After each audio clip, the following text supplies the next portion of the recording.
Radio, 88.7 FM. Online, gobrave.org. A tune-in radio station. Part of the William Patterson Broadcast Network.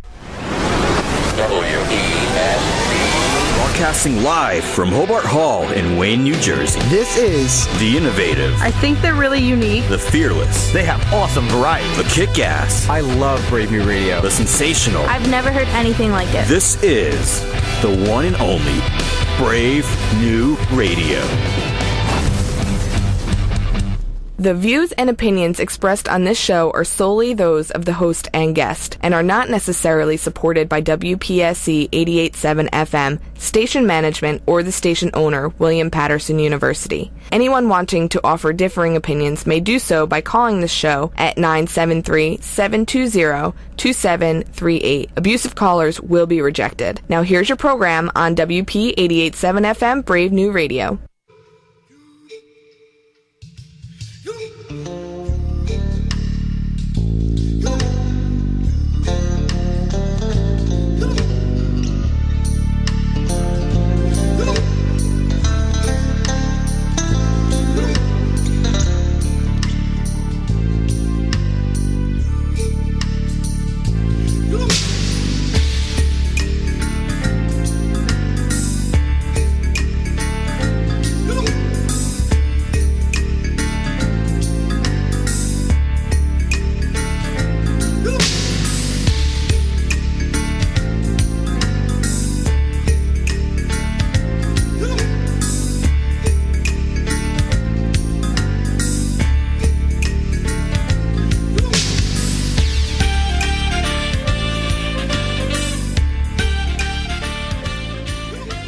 Well, good morning, good morning.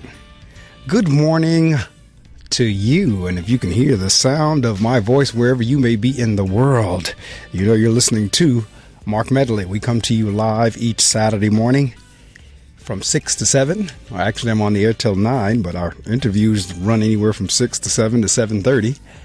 And then we put on the good news in song, which is the gospel music. So that generally rounds out our 3 hours. And it's that time again. It is Saturday once again. We are together. This is going to be our Valentine's Day weekend special this morning. Whenever I booked my guests, I had her in mind based on the genre of books that she writes, or at least one of the genres that she writes in. So I'm going to introduce her in a couple of minutes, but those of you who listen on a regular basis, you know the routine. It is now time for you to get on all of your social media sites. I mean all of them, every last one of them. Post to it and let someone know that the Reading Circle is on the air, that we are live. Tell them to go to gobrave.org, and if they're in the northern New Jersey area, they can go on their FM radio to WP 88.7 FM. So you know the routine. I'm going to give you the weather, read from 2 books, introduce my guests, share some information with you, and then our interview will be underway. Right now here in the Wayne, New Jersey area, it's 27.8 degrees. We're working our way up to a high of 44 today, or a low of 32. It's expected to be overcast. Then tonight, cloudy skies early, then off and on rain showers overnight, 40% chance of rain. Tomorrow, 100% chance of precipitation. I think we're going to get a little rain tomorrow. Rain likely. Temps nearly steady in the 30s. We're going to have a high of 36 and a low of 34. Sunday night, again, showers in the evening, dropping from 100% to 60%. Partly cloudy overnight. And then Monday, windy with a few clouds from time to time. High near 35, low of 22. Mostly clear on Monday night. As we rock on into Tuesday, mainly sunny, high of 36, low of 27, partly cloudy skies on Tuesday night. And then on Wednesday, intervals of clouds and sunshine, high of 41, low of 26. Well, that is the weather brought to you right here from the WP 88.7 FM Weather Center.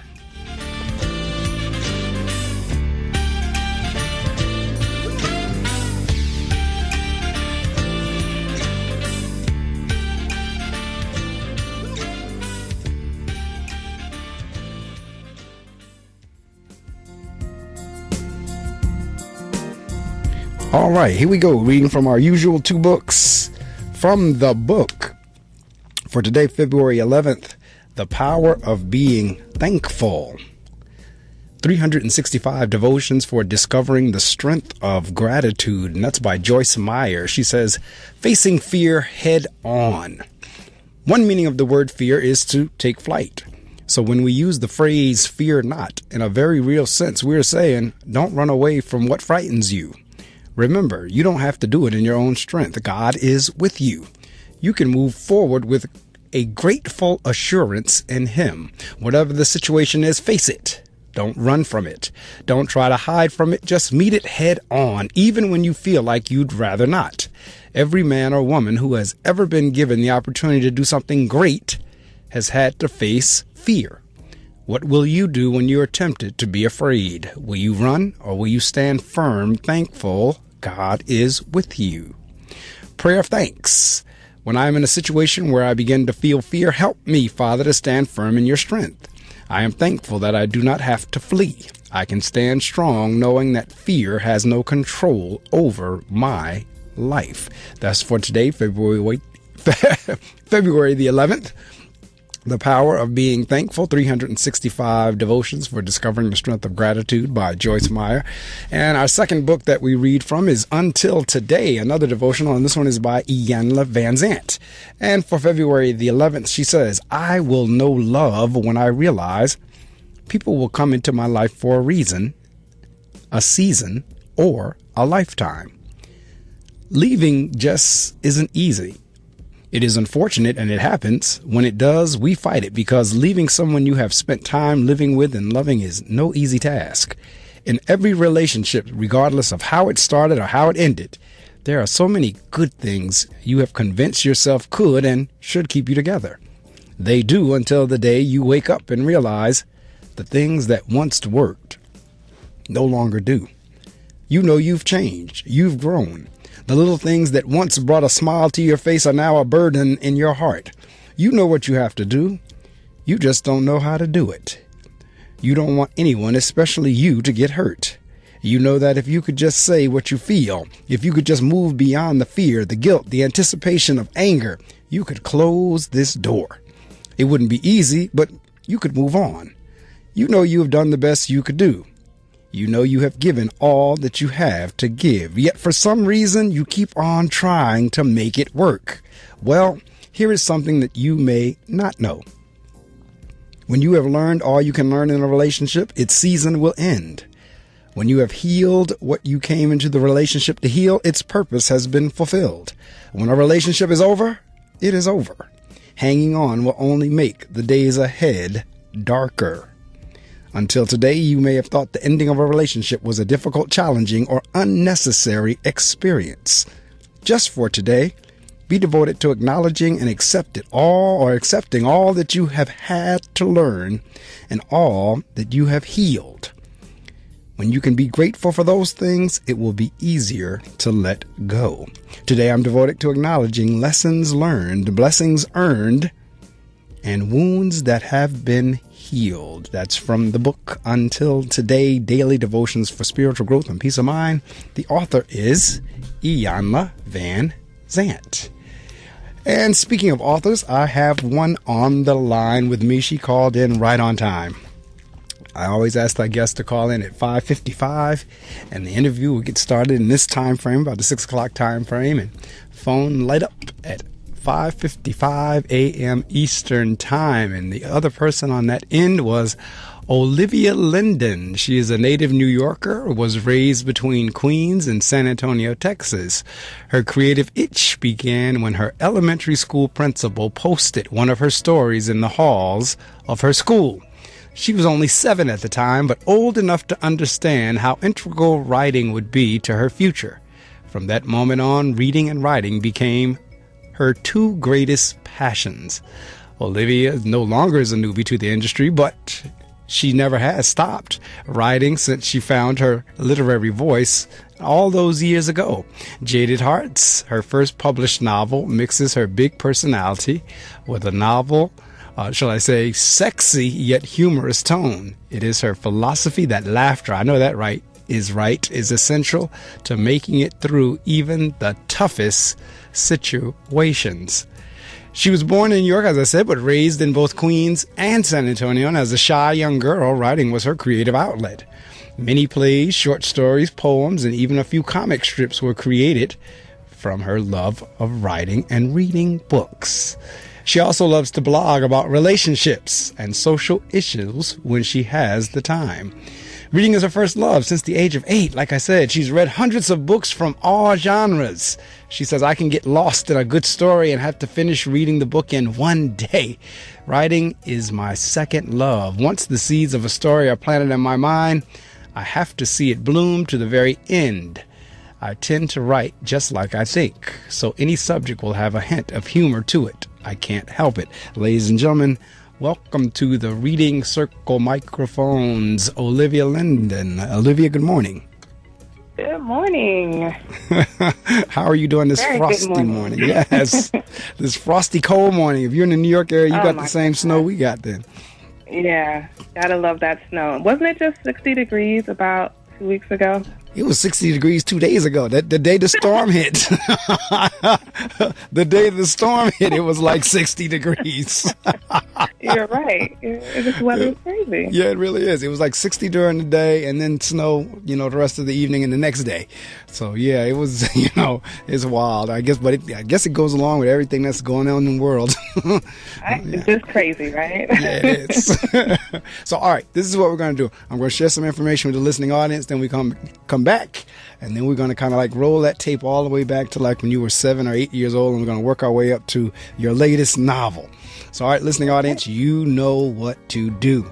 All of your social media sites. Matter of fact, that's how Olivia and I met. We met on Instagram. So get on all of your social media sites. Let someone know that Olivia Linden's on the air with me. We're going to be talking about her work, and it is our Valentine's Day weekend. As you heard me just say in her bio, she writes on relationships. A lot of her stories are relationship type books. So that's why she is my guest this weekend on Valentine's Day weekend.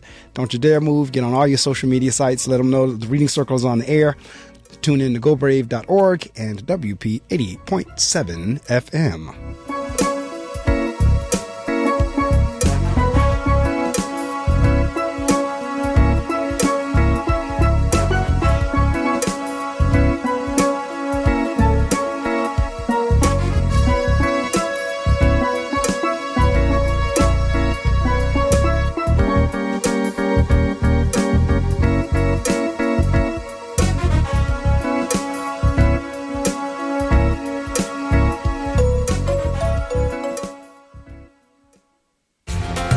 Community Blood Services are in need of blood and platelet donors to help restock its shelves to overcome a shortage. They have many different donation programs and services.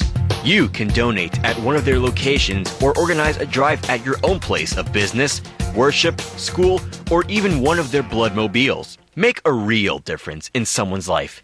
Schedule your donation today by calling 201-251-3703. Man, do I love card night. You ready, boys? You got a king? Go, fish dad! Oh, come on! This is WWE superstar Titus O'Neil. It only takes a moment to make a moment. Take time to be a dad today. Learn more at 877-4DAD-411 or visit fatherhood.gov. Brought to you by the U.S. Department of Health and Human Services and the Ad Council. You wanted to be a teacher when you were little, but as you grew up, things changed.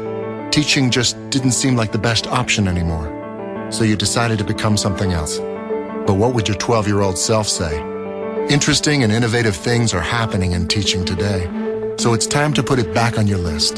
Don't try to convince yourself otherwise. You had it right the first time. Find out how you can make more at teach.org. Make more. Teach. Brought to you by Teach and the Ad Council.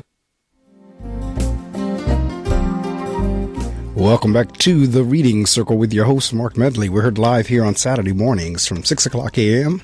to whenever, kind of like between now and 9 o'clock a.m. My guest is on the line, and it is Olivia Linden. And again, you heard me say a couple of minutes ago, we met through Instagram. I'm flipping through Instagram one day, as I usually do every morning. I go through Instagram. That's what I'm doing while I'm having my coffee before I get ready to go to work.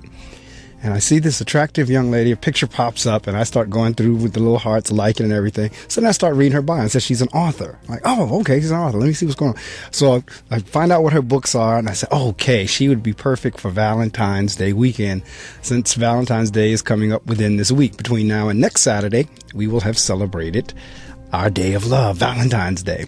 So Olivia, agreed to join me this morning. So I'm grateful and thankful that she got up early to join us in this 6 o'clock hour. So Olivia, as I said, we're going to roll the tape all the way back to whenever you were like 6, 7, 8 years old in elementary school. Let's talk a little bit, because that's usually my first question. Like, where did the writing begin? Well, let's see. I noticed. Actually, my teachers noticed my flair for writing, because whenever we had to do an essay for English, where other kids were just making the one paragraph minimum, I could give a whole page or 2 pages. I would just keep writing, and I loved it. It wasn't hard. It wasn't, a pain in the neck. And then it was this one particular assignment where we had to come up with a short story, and I came up with this story about a little boy whose parents had a wagon train, and he had like a special relationship with one of the animals on the wagon train, but because of lack of money, at every stop they had to kind of let certain things go. So his pet was one of the things that they had to leave behind at one point, and he was really upset. And I don't even know where the idea came from, but it just turned into this big kind of almost like a play.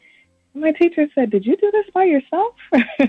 And I was like, "Yeah, no big deal. I can do this all the time." And after that, I just kind of started, keeping a little journal, writing little stories.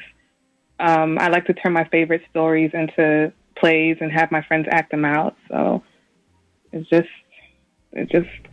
started from there. Well, I can kind of see where your teacher's coming from, because, based on looking at you and about your age range, about the time you'd have been coming through, probably not too many kids were doing it. And as time has gone on, less and less of them are doing that. And I say that because whenever I'm not doing radio, I work in a school.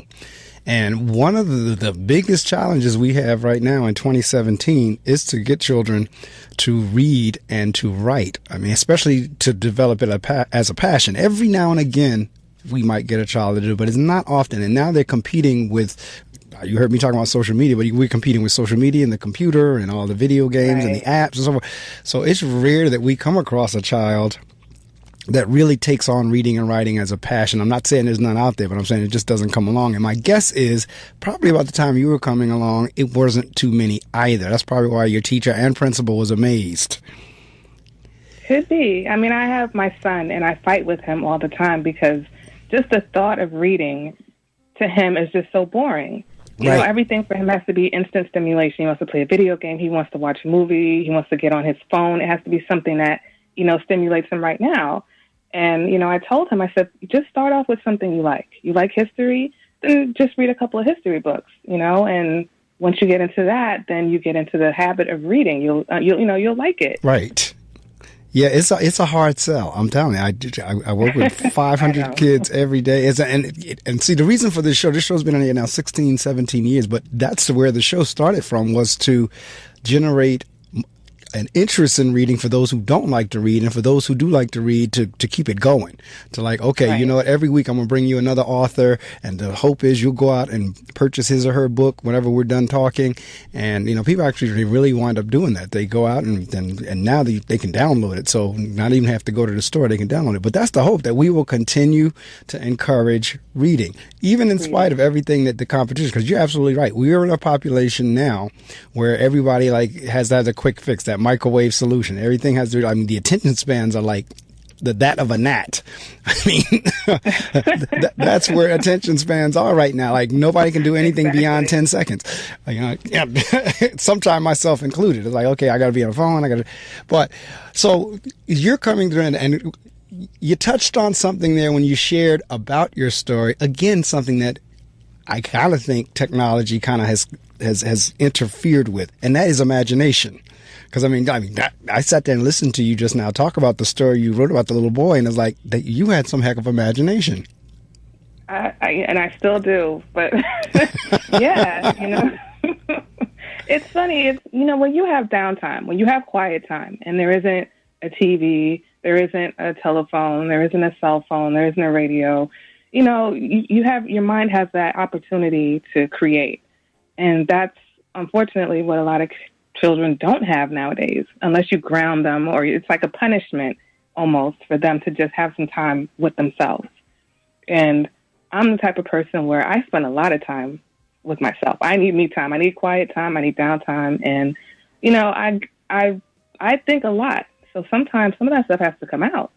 Absolutely. So, you know, writing is the perfect outlet for that. No, you're absolutely right. And I've said on the show before, and I've had the conversation with people, I, Olivia, honestly think there are people who are afraid of quiet. I think that, you know, for them to have to get somewhere to themselves and not make any noise would be like torture for them.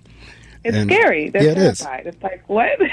Yeah, it really is. I mean, I think for some people that really is like a punishment when it really should not be. It should be an opportunity for you to just take it down, chill, think, reflect, kind of let your mind work a little bit. But again, because we have these computers, we really don't have to do it. Everything is constant stimulation from, you know, those rays coming at you from either the phone or either the computer screen or what have you. But to get somewhere and just be quiet, because again, I know the children that I serve, the community that I serve, well, that's the next, I think short of reading, the next hardest thing, or maybe that is the hardest thing, is to get them to be quiet.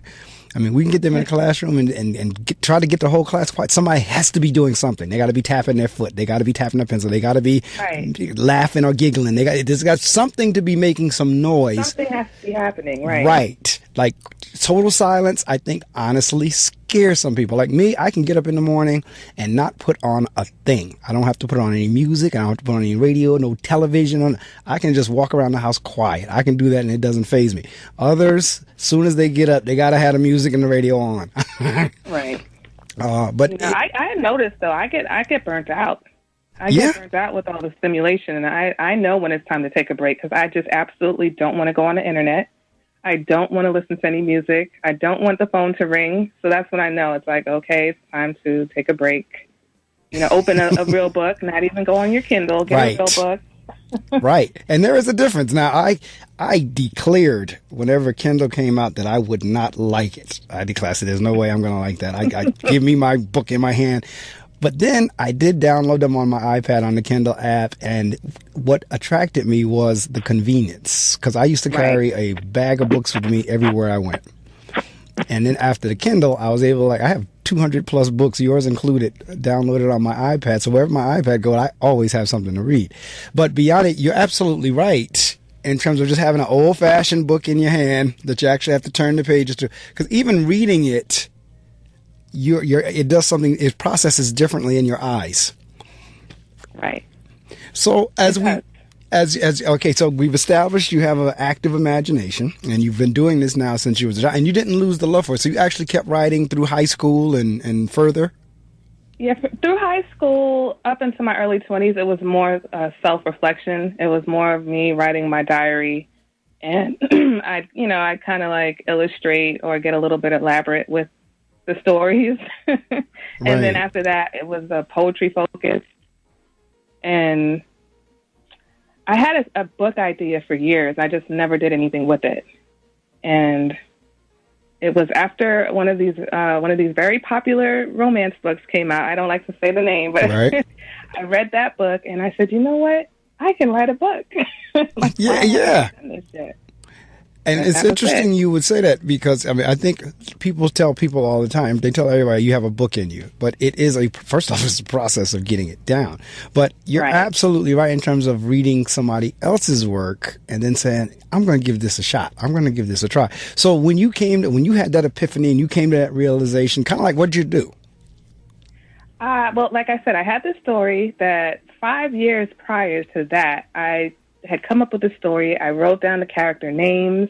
Every now and then I would go back and add to it. I would add different scenes. So I had a book in mind, but I just wasn't actively doing anything with it. So I just went and dusted that off and started just completing chapters. And then I took it to work and gave it to one of my friends at work, and she came back to my desk. She said, "Where's the rest of it?" I said, "There is no rest of it." She said, "Well, I need more chapters." So every night I would go home and write some more chapters and bring it in, and she'd be like, "Oh my God." And it just, it's like, really? You like me? You like my story? Is it that good? So you would actually just come home and get it to the computer or the laptop or whatever and then just knock it out? Yeah, I would sit up. I got up for work at 7 in the morning. I would write until about 4 o'clock in the morning sometimes. Wow. Because the story was I was just that on fire. So I can relate. No, I that because when you're in your passion like that, you don't even realize time. You don't even kind of realize sleep. Right. It's kind of like you're in that flow. And so, okay, so you're coming back chapter after chapter. And which book was that? Which one did that ultimately turn out to be? Which one was that? That was Jaded Hearts. That was my first release. Jaded Hearts. Is that which one? Which one is out now? That's the one that's out now. Well, that Jaded Hearts I released in 2013. And you do have a recent release. Right. That's the third book in the series. Okay. I just released a little while ago. So, but the first book was the one that that story just wouldn't leave my mind, and I don't know what it was, and it's so funny because it's very similar to the book that inspired me to write, but I had come up with that story 5 years before that. So that was another kind of coincidence. I was like, okay, wait a minute. You've been sitting on this story because you don't think it's that good or you're afraid to put it out there, but it's, this is, just do it. Do it and see what happens. That's absolutely, and now I know, because now I'm thinking back in terms of my product. Remember when we were off the air, I said I thought you were calling from the South. That's why, because I'm reading Jaded Hearts, and the character was coming out of it in the South. Am I correct? Right. She had moved from Atlanta or somewhere in the South to New York. Yeah, she moved from Miami. Miami, that's what it was. All right, she moved from Miami to New York. I read so many books. Every now and again they crisscross. But I remember she was moving from the South to New York. That's kind of like the beginning of Jaded Hearts, that she's actually relocating. And she's like in advertising or public relations or what have you. That's right. All right, so. But I have to say, because everyone who reads the book swears that it's my story, and it absolutely isn't. Like, it's my sense of humor. And, possibly how I might react to certain things, but it's all fiction. Yeah, well, I have to say that. Because people do get that confused, especially people who know you're the author. If they don't know you're the author, they don't know it's your book. They don't. But people who know that you were the one that wrote that, they do confuse. They actually think, did that happen to you? Because every now and again we do get faction. We get a combination of fiction and facts. And I remember I worked with a young lady. She has a radio show now as well. But she had written a book, and it was really racy. And it was to the point where, once people figured out it was her that wrote it, she was telling me the story about how her neighbors started looking at her cross-eyed and everything.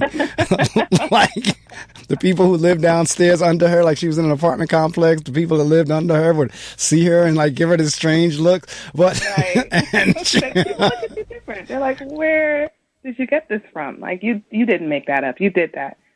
No, my mother. I mean, and that was my thing. If I could give the book to my mother, if my mother read it and she enjoyed the story. So after that, I didn't really care what anybody else thought. So. Well, over the years, I've heard all types of wild and woolly stories from authors, especially whenever we start getting into, and yours really is not even erotica per se, but I've had erotica authors on here, and I've had Christian authors on here, and I've had Christian authors on here who would, again, tell me stories about people in their church would read it and almost, like, kick them out the church. Oh, my goodness. Because they had a sex scene in there. I was like, okay, that doesn't make sense to me, because in order for every one of them to be sitting in that church, somebody had sex somewhere. And many of those same people have 5 and 6, 7, 8, 9, 10 kids. So I don't quite get why, if you had a sex scene in your book, you would almost be kicked out of the church. That didn't make sense to me. But they've shared that story that, the other congregants or the pastor read it, and they were, again, because they confuse the character with the author, and they don't necessarily have to be the same two people. Well, and people tend to have their perception about you and who you are, and they don't understand that the creative part of you, it's something inside that doesn't come out all the time.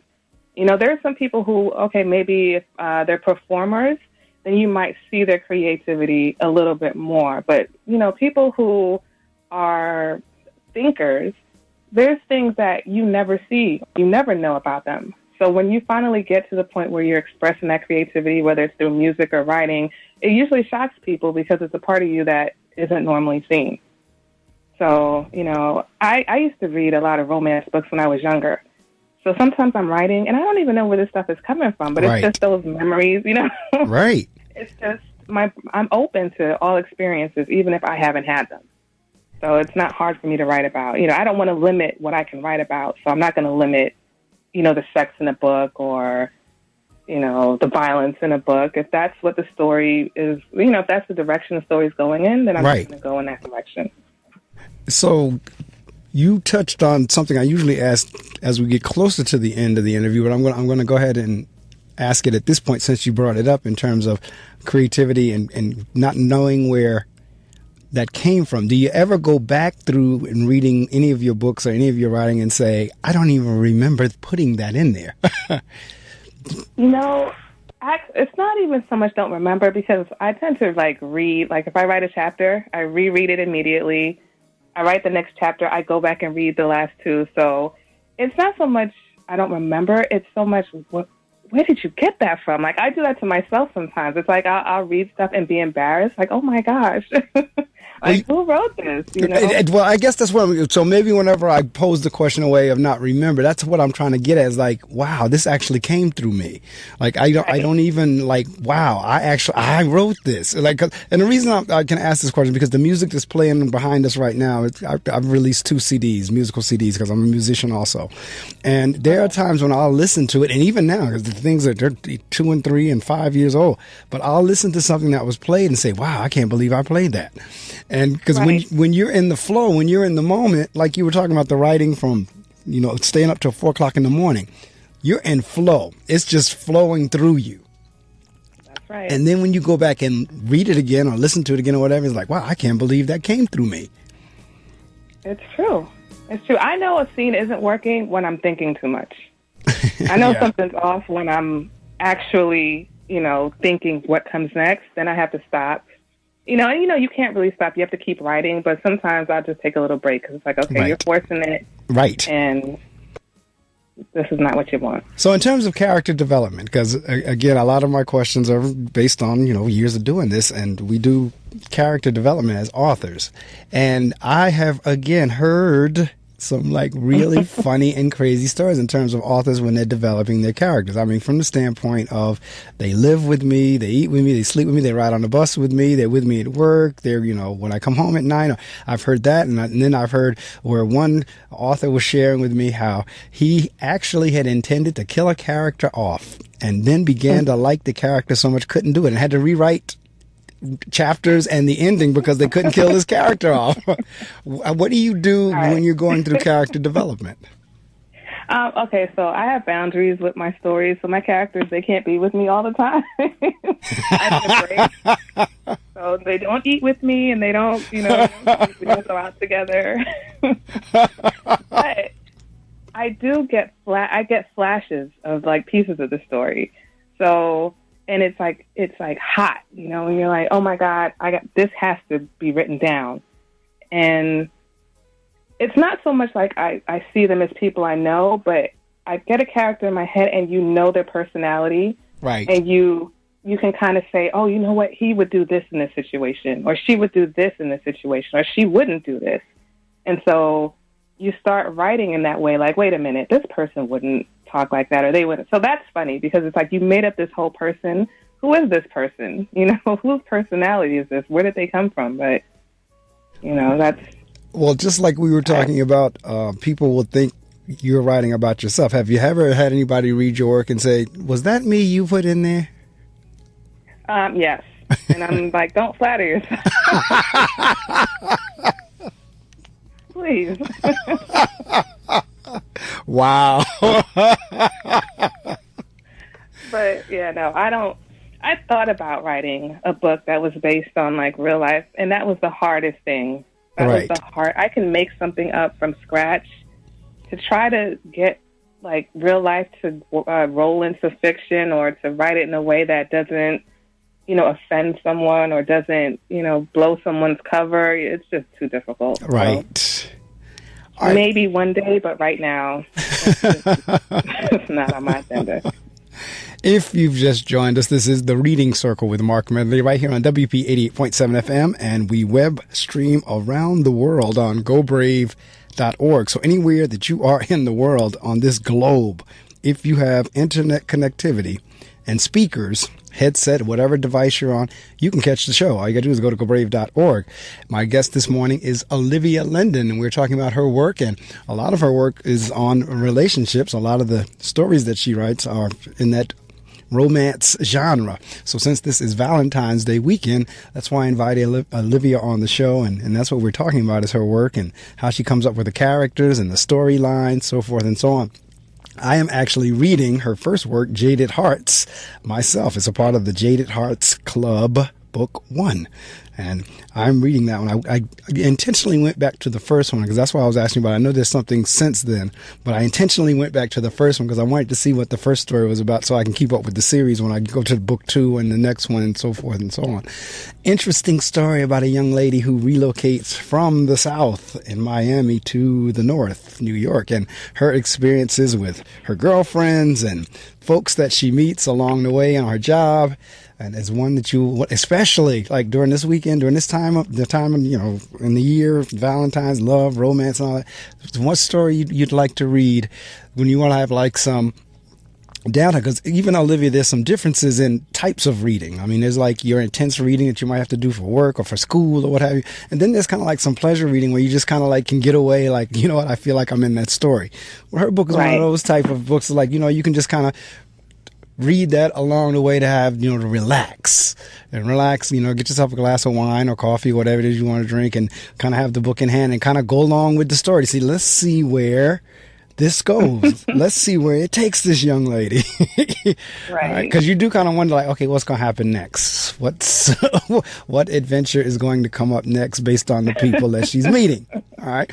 So I am going to share some information with you. You know what to do. Get on all your social media sites and let someone, if you haven't done it already, because I've been asking you to do that since the beginning. So if you haven't done it, go ahead and do it. Tell them to tune into the Reading Circle. My guest is Olivia Linden.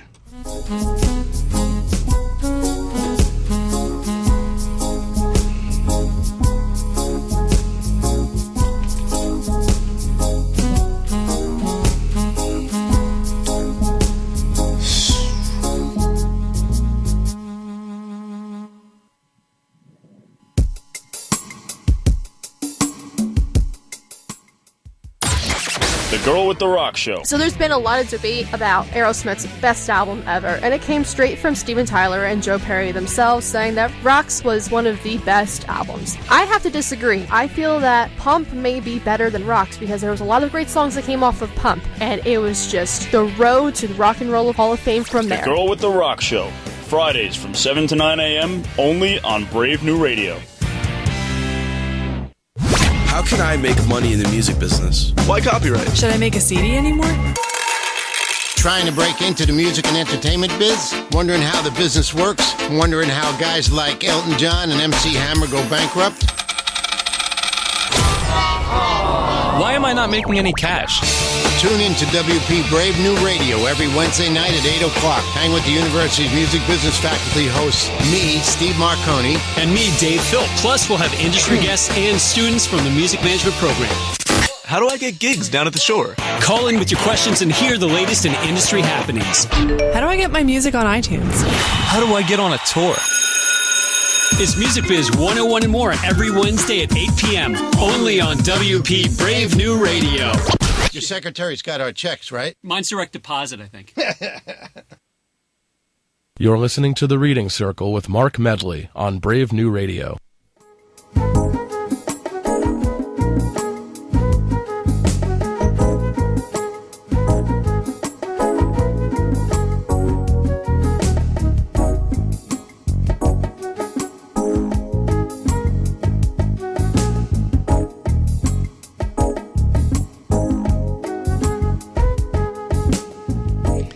All right, welcome back to the Reading Circle with your host, Marc Medley. My guest this morning for Valentine's Day is Olivia Linden.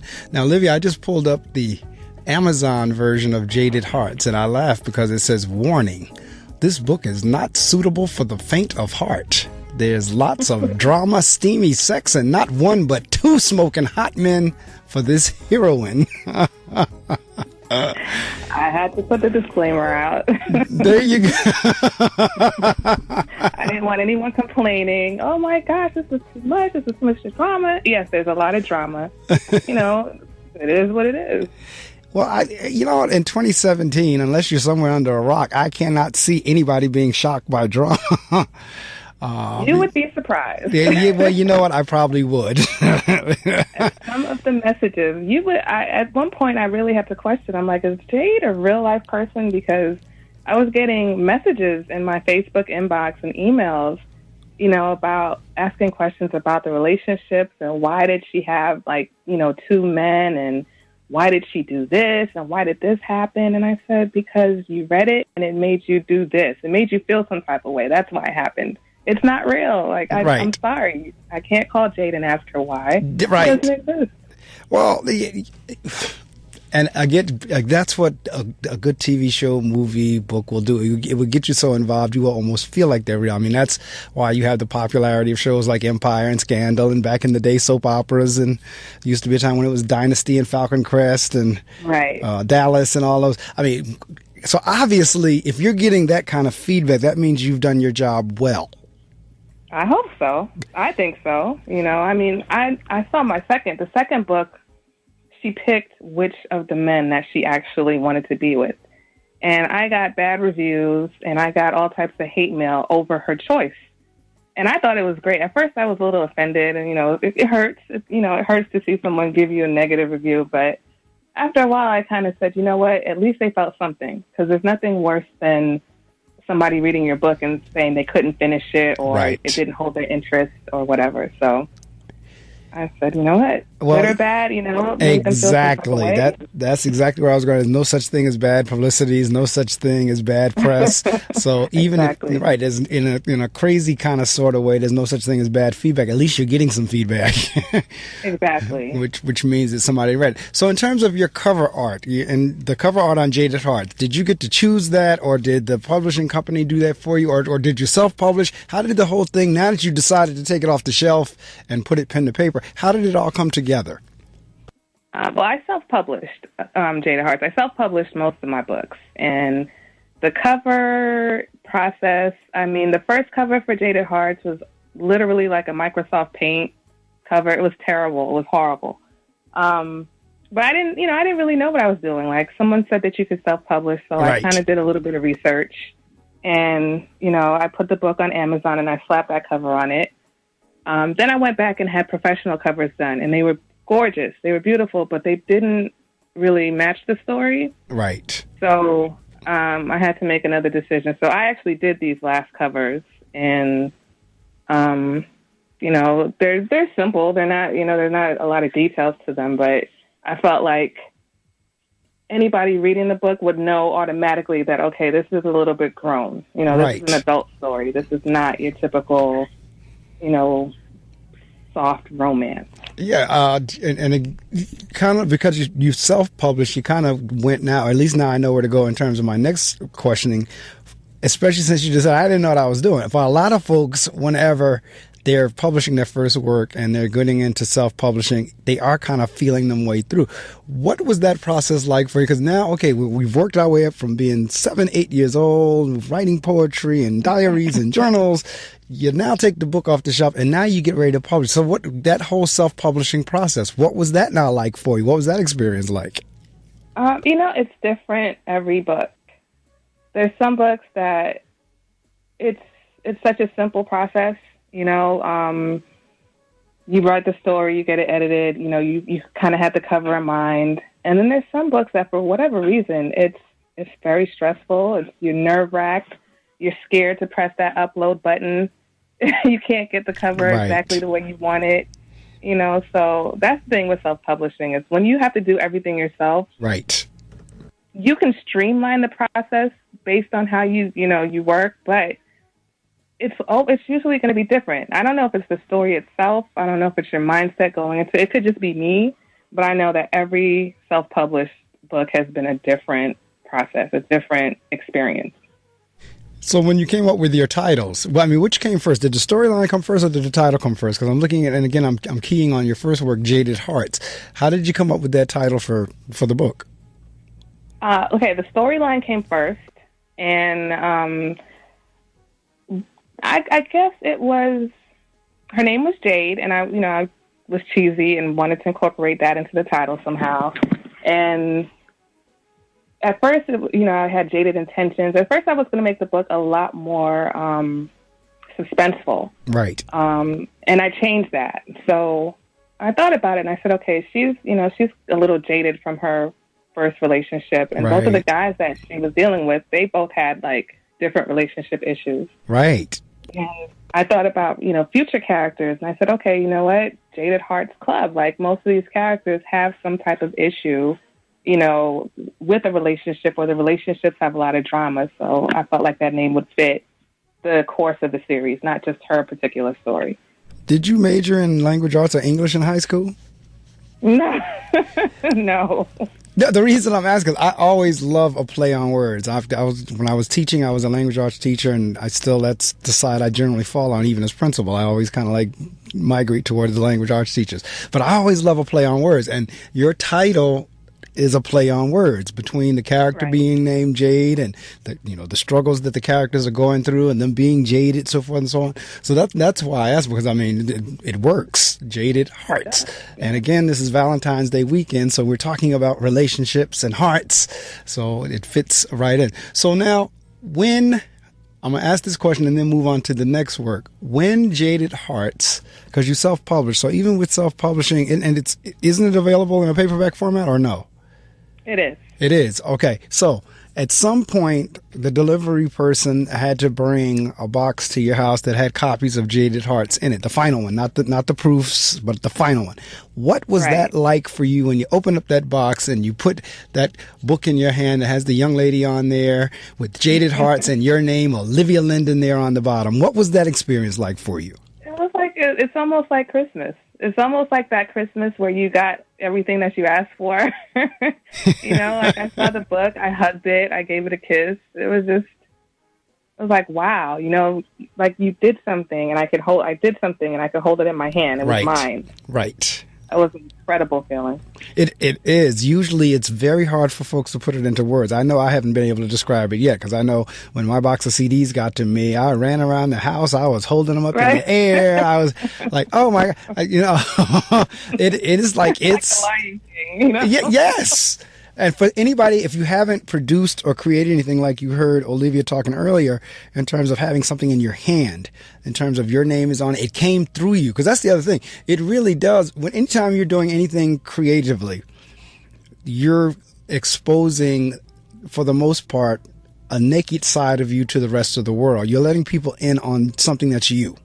Whether you're writing or whether it's your music or whatever, it's something that came out of you, through you, and now you're sharing it with the world. And you really don't know how it's going to be received. Right. You don't know if they're going to like it or not like it, because at that point, it's almost, even though you do have to separate you as the person from you as the work, that's very hard to do. So like she was saying earlier, when you get the negative feedback, it's kind of hard not to take it personally. But I'm saying all that to say, when you lay yourself out there like that, whether it's in a book or whether it's in a CD or whether it's in spoken word or a performance or whatever, you're putting the you of you out there for all the rest of the world to glimpse or to peer into.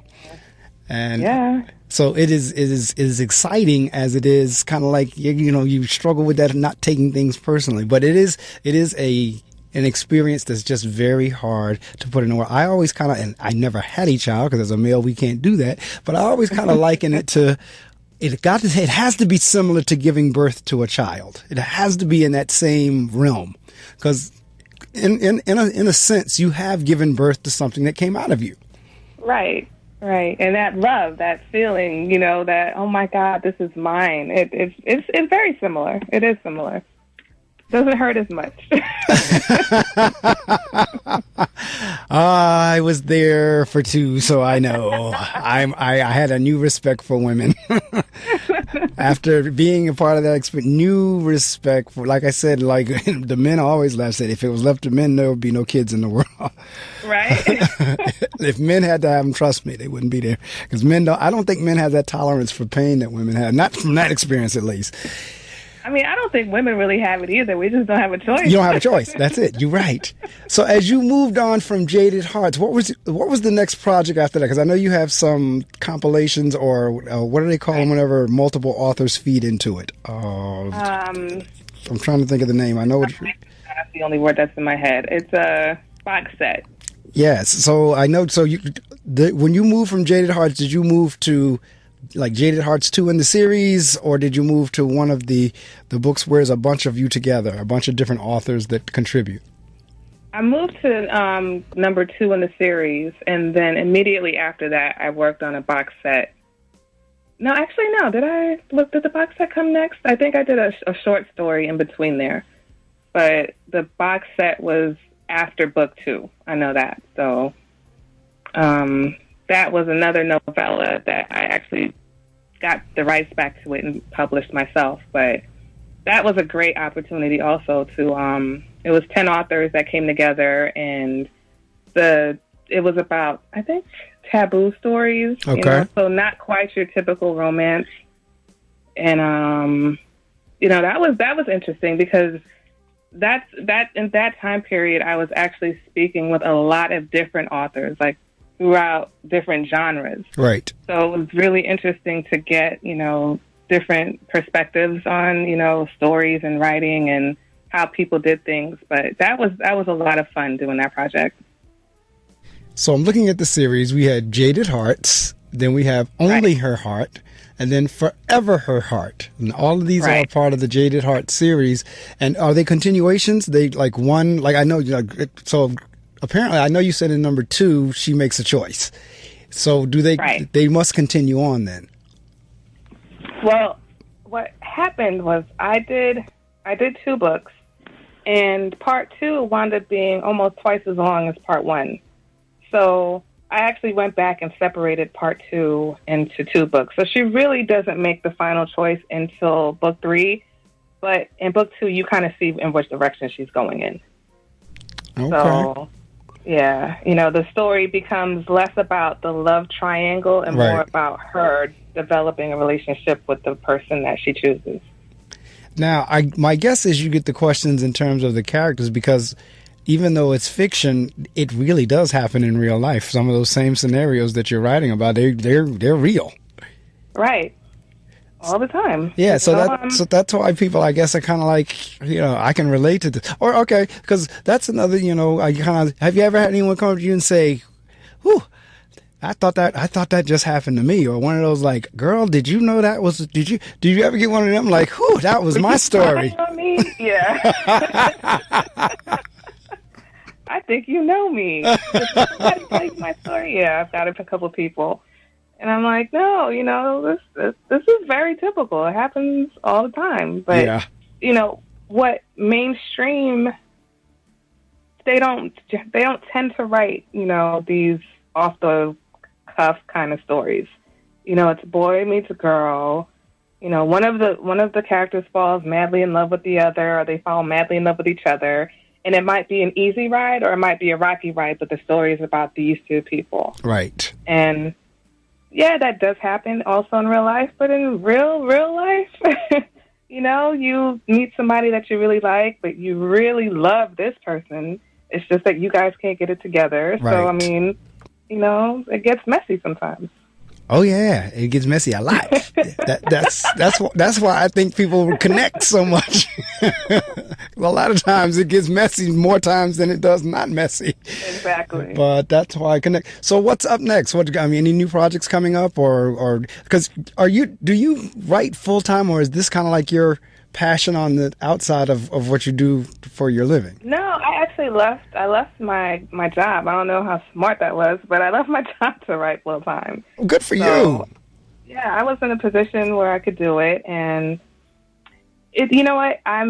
I slacked. I can be totally honest and say that last year I didn't produce as much as I would have liked to, but I have for this year slated a lot of stories, a lot of books that are actually going to come to life. So I've got about 25 like novels that I've either started or, you know, they're almost completed. Wow. So, yeah. I mean, it's like, I always share this story also because over the years, even sometimes I do get to meet you all in person, especially if you're local. Like you're in New York, so it's a good chance, depending on if you're doing book signing something, I may come to it. But I do get a chance to meet the authors. But always blows my mind is if I walk into the store and I see your book on the shelf, and I can actually say, wow, I talked to that person, or I know that person. Like, I know her. I mean, I'm like 50 plus years old. My mom is like 70 plus years old. We were in Walmart together one day. I went to visit her in Georgia, and I see this book of an author, and I'm jumping around there like a kid. Mom, I know this author. Mom, I've talked to this author. They've been on my show. They did So it's always like, I sit here and I pull up Amazon, and I see your books there, and I'm like talking to you now. So it's like, wow, I know these people, I know these authors now. So it really is an exciting. Do you have that when people find out you're the author of books? How do they respond and react? It's so funny because, I still take for granted that it's anything special. Not to say that I don't think it's special, but I just don't make a big deal out of it. And some people, they're just like, what? Right. Like, you wrote a book? That's amazing. And I'm like, is it? It is amazing, isn't it? It is. It really is. And I know in the beginning of the show I was talking about in terms of kids, but I will kind of retract a little bit, because when I first started doing the show some years ago, some of the local authors would actually come into the studio live with me. And at that time I was still teaching in the classroom, and I would ask them, what are you doing after the show? And they would say, nothing, I'm just going to get breakfast. I said, do me a favor, come with me to my school with me, and I want you to meet my kids, because the show at that time was on Friday mornings from 6 to 7:30. So I would leave the studio and then go teach. And so the author would say, sure. And they'd come, and I would take them to the class. The kids would lose their minds. The fact that the book, like, they would have the book in their hand and a little picture or something in the back of the book describing who they are. The kids would see that, and they couldn't believe they met a real author. So there is some excitement there in terms of reading. So I'll retract a little bit. True. You're right, because my cousin lives in England, and she's a teacher, and she teaches, I think, about 11-year-olds. So when she told her class that her cousin in America was an author, they were just like, what's her name? We want to see. And she said, well, I'm not really going to tell you her name because you can't read her books. But, they would send little messages like, tell her we said this, or how's your cousin? Like, it just, to them, it was the most amazing thing. Yeah. So, but the thing that we want to get, the next step is to get them to think that they too can do the same thing. Right. It is amazing, but it's attainable. You can do the same thing. Perfect segue to my next question. For those in the listening audience, because we talked about it earlier, that everybody has a book in them, or either you said, I could do this too. What advice do you give folks in the listening audience that believe they have a book in them and just not quite sure where to go or what to do? Just start writing. Just even if it's just a scene, even if it's a sentence or an idea, you just start writing it down, and eventually that thing will click. And, it's just like any other project. If you like to build something, you have to think about what you're building first, right? You have to start somewhere. So as a writer, your tool is the pen and the paper or the computer or whatever. Just start writing. Now, you can't get any simpler than that. And that is just, and she's absolutely right. It's like, in other words, you can just hem and haw and sit there and talk about, I'm going to do this, I want to do this, could I do this, should I do? But the bottom line is, you do have to just start getting some words down. Right. She's right. I couldn't agree with Olivia more. You're going to have to just turn the computer on, start typing anything. And after, you can go back and shape it and start editing and all that later on, but just get the story down. Get it out, And I know this is going to take away from the glamour of being an author, but if you think about it, like, I produced my first book from my bed. Everything I did, right. I was in that bed. I was in the bed on the laptop. I didn't have to do anything. I didn't have to leave the house. There was no inconvenience. It's so easy nowadays. So, just start it. No, and even if you're not the best, writer, that's what editors are for. Right. And Olivia is absolutely right in terms of, particularly with the technology we have these days. There was a time, in order to, I can kind of understand where people would be a little bit fearful or cautious, because you would literally have to submit your work to a publishing house and then get like a zillion rejection letters before somebody finally said, okay, we'll take you. But that process is not necessarily the one you have to go through now. You can self-publish. My only caution with self-publishing is, like she just said, make sure you have someone to edit, because one of the things that always kind of gives self-publishing and some of the other publishing forums a black eye is a lot of times you will get less than quality work because people didn't edit it, they didn't have anybody proofread it and that kind of stuff. But long as you get somebody to proofread and some folks to edit, you can basically do it yourself. And that's totally different from 40, 50, 60 years ago where you went to the big publishing houses and they just kept on, no, thank you, but thank you. We'll get in touch. Don't call us. We'll call you. Yada, yada, yada. All right. The other thing about self-publishing is you, for the most part, have total control. You heard me asking Olivia about her cover selection. You, for the most part, when you're self-publishing, you do have that control because a lot of time with the publishing house, they tell you what the cover is going to be, whether you want it or not. Right. Because, they're interested in the only thing, they're not necessarily interested in you as a person. The only thing they're interested in is sales. So they're going to. And, that's interesting because I have one published book that I wrote with I have a writing partner. Right. And we've written 4 stories together. And one was a paranormal romance. And so, with the decline in certain genres, at the time that we were ready to produce it, we weren't sure how that was going to fit. So she had a publishing house that she used to write through sometimes. And I would have to say that was probably the weakest release, the weakest sales out of any book that I've ever, because, they just released it. They didn't do any marketing. They didn't do anything. And, there's not much we could do with it because they have the rights. They have the rights to it. That's right. That's absolutely right. So, all right. Well, I'll tell you what, we've come down to just about the end of our time. And what I do is I always turn the mic over to the author for them to promote. And the only thing you cannot say is a price, the dollar amount. But anything short of that, websites, telephone numbers, book signings, where you're going to be, how to get in touch with you, how to order the book, any of that. You want to shout Pookie out or your son out or Bay out or whoever, I'm going to shut the mic off and you have the opportunity. I have a crazy sense of humor too. So I totally relate to the laughing piece. So I want to shout out all the listeners, actually. I want to shout out anyone that got up at 6 o'clock this morning with us.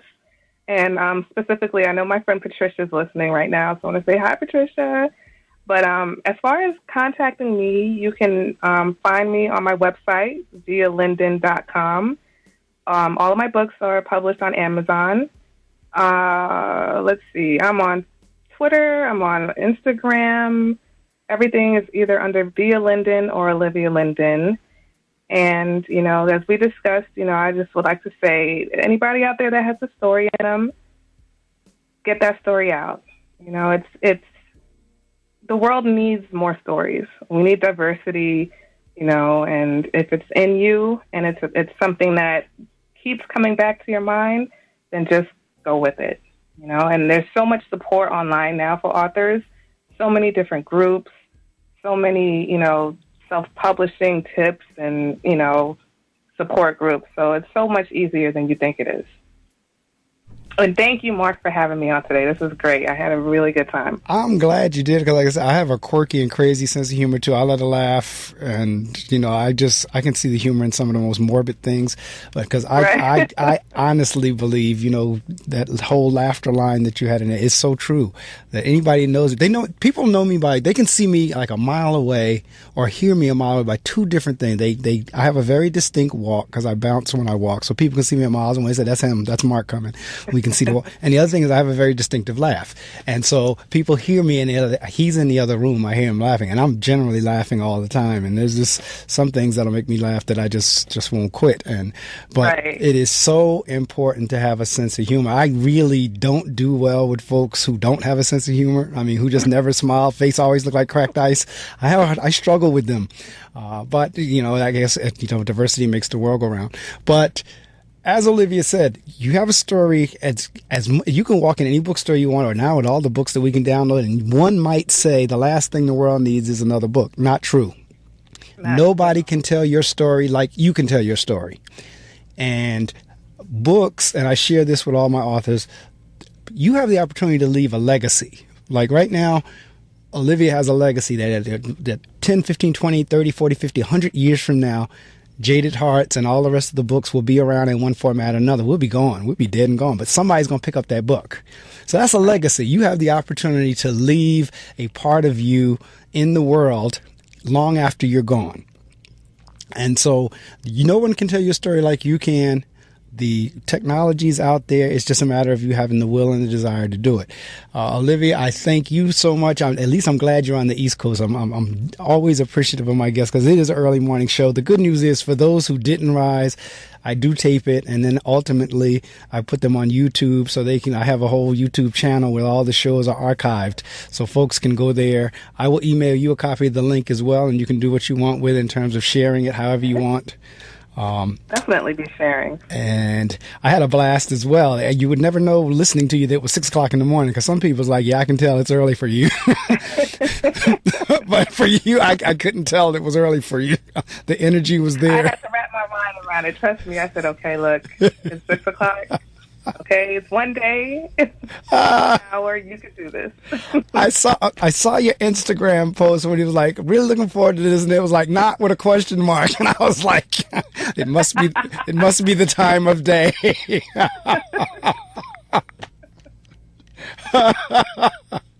Not looking forward to getting up at 6 o'clock in the morning. Yes, I understand. On a Saturday, no less. Oh, my goodness. Yes, I understand. So I've had a ball. Have a wonderful weekend, rest of the week, Valentine's Day and everything. So this, for those of you listening to us again, this is our Valentine's show on the Reading Circle. The book is Jaded Hearts, and it's the first in a series. The second one is Only Her Heart, and the third one is Forever Her Heart. That's another thing, Olivia. I'm into themes. That's why immediately when I came across you, I said, that's Valentine's Day. So I was so glad whenever you agreed because I had set up a program for Martin Luther King's weekend.